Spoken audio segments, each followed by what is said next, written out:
Good morning.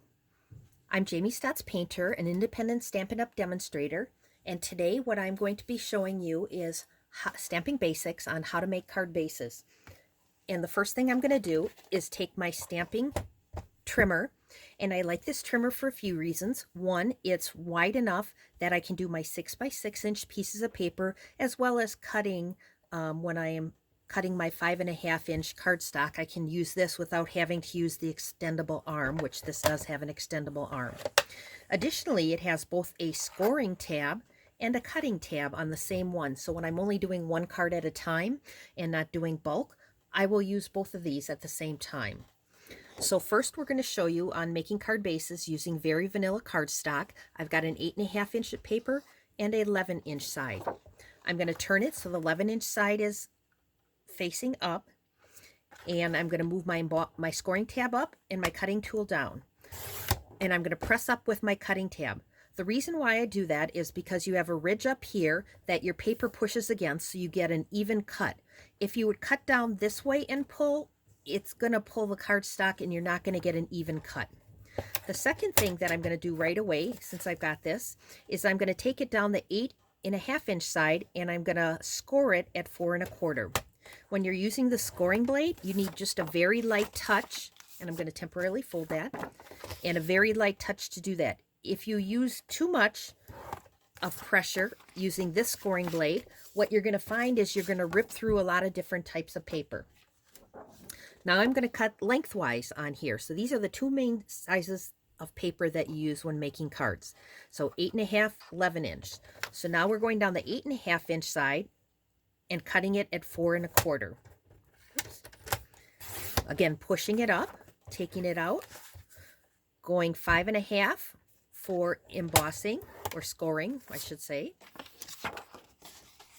And I'm going to fold this one over.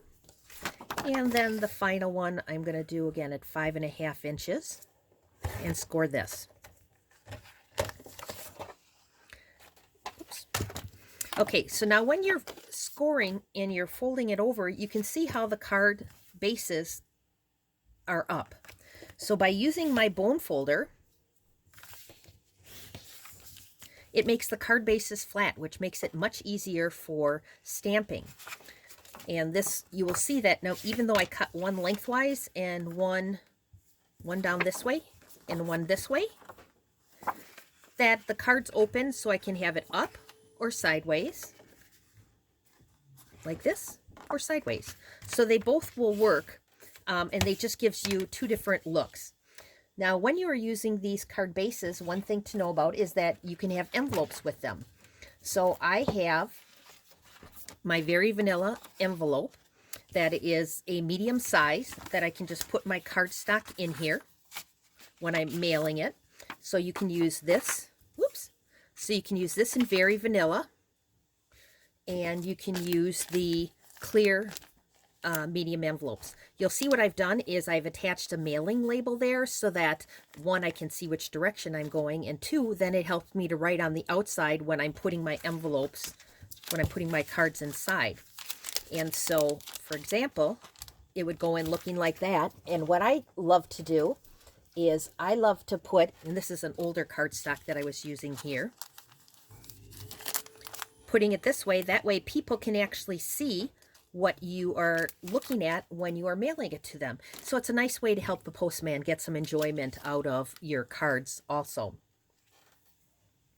So again, my name is Jamie Statz-Paynter, and I'm an independent Stampin' Up! Demonstrator. I've got my contact information there. If you have any questions, please give me a call.